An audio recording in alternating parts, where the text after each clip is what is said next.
Is it possible to achieve 100% inclusivity in a particular community? No. You cannot be 100% inclusive. Communities happen naturally, and its growth are variables that we cannot control. We can comment, we can criticize, but we can't control.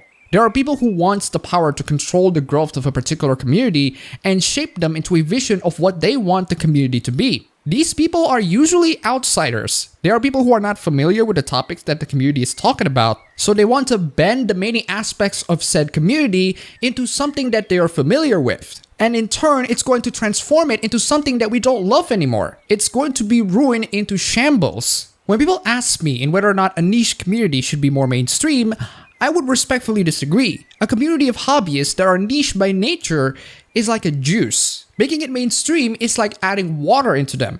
Nothing wrong with adding some water to your juice, but if you add way too much water, the flavors are going to be lost, and the end result is going to be a functional mainstream product that everyone enjoys but loses its main appeal. These exclusionists are like people who want to taste orange juice, but they didn't like the taste of orange juice. So they watered it down to the point where it loses its taste, and it turns to water so that they can consume it. And screw you if you don't like our brand of bland and forgettable water. Now, is the outsider's perception of a hobby or a community worth considering? Well, I have taken the outsider's perspective of a lot of things before, and the issue isn't really about whether or not you're an outsider, but whether or not the views are constructive and accurate towards those hobbies or those communities. However, pretty much 90% of the time, the outsider's perspectives in certain things are inaccurate and destructive. How? Well, a lot of the times, it's due to the lack of knowledge on the subjects and how they work. It also stems from pure ignorance, and most of these ignorance came out of malice rather than a genuine attempt on constructing it into something better. Or maybe it is an attempt on constructing it into something better,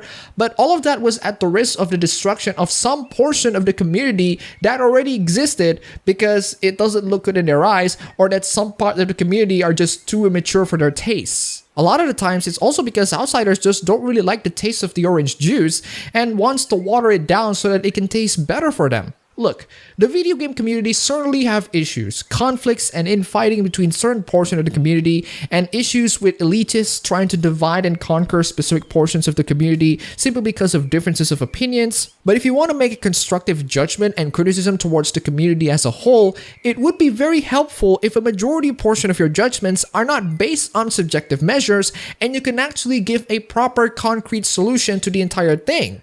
Video game sexism and violence to be at the heart of the new V&A exhibition. Ooh, so we're gonna put wonderful display of women in video games to be celebrated. I mean, 2017 got plenty of them. Actually, no. We're gonna put the sexy ones on display so that we can tell people, hey, this is what gaming is all about. It's about male power fantasy and over-sexualization of women. That is just problematic. We should not make video games to be about this. We should make video games to be more appealing to us, the elites. Screw the gamers who enjoy some booty. They seriously need to grow up. These are all the outsiders who want to exclude certain people in the gaming community simply for enjoying stuff that they personally do not like. They're gonna throw insults to the video game community and show that they're a bunch of horrendous individuals. And the worst part, they're going to pretend that they love video games and that they want games to grow. No, they don't. If they do, they would at least be friendlier with the community that built them in the first place. There's no passion towards video games or its community or its industry at all. There's only passion for what they perceive how video games should be. These are not constructive criticisms to the community, no matter how nice you say them. These are all malicious character judgments and a huge overgeneralization of the medium's nature. And by the way, can we just appreciate how 2017 has been an amazing year for video games as of late? Can we just take a moment to appreciate how freaking amazing this year has been for Vidya? There are stinkers, sure, but the great games are definitely freaking great. We haven't even ended this year. Can't wait to see what's next. With their images of scantily clad women and bloodthirsty violence, they have long been the domain of geeky adolescents and testosterone-driven young men ensconced in their bedrooms. Well, one paragraph in, and we're already noticing the exclusionist behaviors from these enlightened group of people. Oh, those horrendous gamers living in their mother's basement. Article, you can call us people who live in our mother's basement all you want. What do you hope to achieve with those insults? We're not going to be affected. Our activities of video games are not going to be affected. We're not going to stop playing our testosterone-driven video games with hot babes. We're going to continue playing our Vidia, and we want you to go away. Just leave this community if you really hate us so much. Oh, you're staying. Why are you still staying here? This orange juice?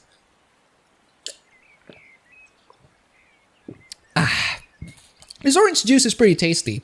Shame that you don't get to taste it because you don't like the taste. What, you want to pour water in it?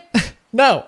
Go away. Let us enjoy our orange juice in peace. These people staying because video games are profitable, popular, and they're jealous because we have fun and they don't. They want to bend the video game community and video games into something that they wanted so that they can have fun too. Look, I want everyone to have fun with video games, but instead of finding games or making games of their own, instead of making their own recipe of juice, they just water down our orange juice because they have no skills in making one. This isn't for the sake of gamers or the growth of the gaming community. This is a move that they make for themselves. A lot of these people do that by simply baiting people. They will go into a community, pretend that they're a part of the community, call people inside the community absolute trash, and then they're going to play the victim when they got called out for it. Oh no, the video game community is hostile and exclusionary if we insult 90% of them. What have we done to deserve these behaviors? At the heart of what is being billed as the first show by a major international museum to explore video games will be the industry's frequent portrayal of women as sexual playthings. The exhibition, to open next September, will examine all aspects of video games, from groundbreaking contemporary design to player communities, and the imbalance between the male-dominated industry and the growing numbers of women gamers. This is pretty much the perspective of an outsider. People who are already part of the gaming community won't care about the portrayals of women in gaming or the behaviors of the people inside the community. Yes, people in online chat rooms and forums are always toxic because gaming just so happened to attract some really bad people with horrendous attitudes. There's just nothing that the Overwatch community managers can do about that, Mr. Kaplan. The best thing that we can do is to give users the ability to block, report, and mute players that are bothering them. If you ask players to look upon themselves and ask them to change their behaviors, if you keep on monitoring your player base, which has an insanely rapid growth for the past years, I think you're wasting your energy into a worthless crusade. I know it's a little bit off topic, but seriously, I am bothered by Jeff Kaplan, who time and time again has to worry about creating a safe environment for Overwatch when he can just spend more and more power on developing more features for the game instead. The Overwatch community, whether it be the gaming side or the Tumblr side, it's pretty toxic, and the nature of it comes on you making a game that is insanely popular and has a pretty wide appeal. The rapid growth of the fanbase has made it to be a huge uncontrollable mess, and the best way to create a safe environment is to not put the responsibility upon the creator because they have no power in controlling how insanely popular their games are. Give people the tools and options to avoid the cancerous parts of the community. Now back to the Moral Crusaders. Yes, video games have sexy women. Nobody in the gaming community has a problem with that. You know who does? People who don't play video games. And moral guardians. Moral guardians apparently will always exist. And they will exist in many forms with different orientations. And a lot of their motivations have always been about control. The desires of controlling a community into whatever they wanted. Also, about that imbalance between the male-dominated industry and the rise of women gamers, maybe you should try to make a distinction in what games are women interested in. I've made way too many videos on that, so I'll just point out into one in the description. But the exhibition will also explore the portrayal of women in games, such as Lara Croft Tomb Raider, Grand Theft Auto, and Dead or Alive, where they are frequently represented as highly sexualized characters existing purely for the gratification of men. Oh no, video games are pleasing to men. The horror. What a horrible time we live in. Now, the argument that comes after this is usually that in current year, more and more women play video games. Therefore, in order to make the video game industry more accessible to them, we need to reduce the presence of sexy women because that is not going to be inviting for the new gamers. Well, let me ask you a question then.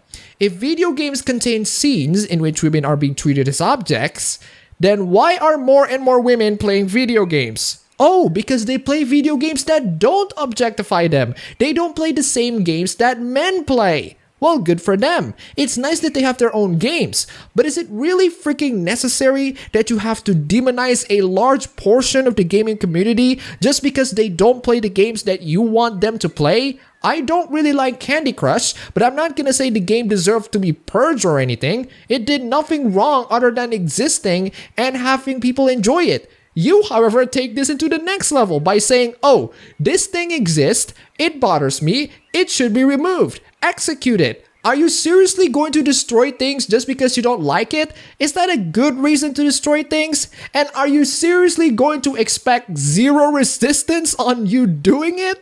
Tristram Hunt, the former Labour MP and recently appointed director of the VNA, said, "Gender, misogyny, violence. We are not moving away from any of that. You have to understand the design component, but you can't remove that entirely from some of the social political context in which it is placed." Move on from gender, misogyny, and violence. Why?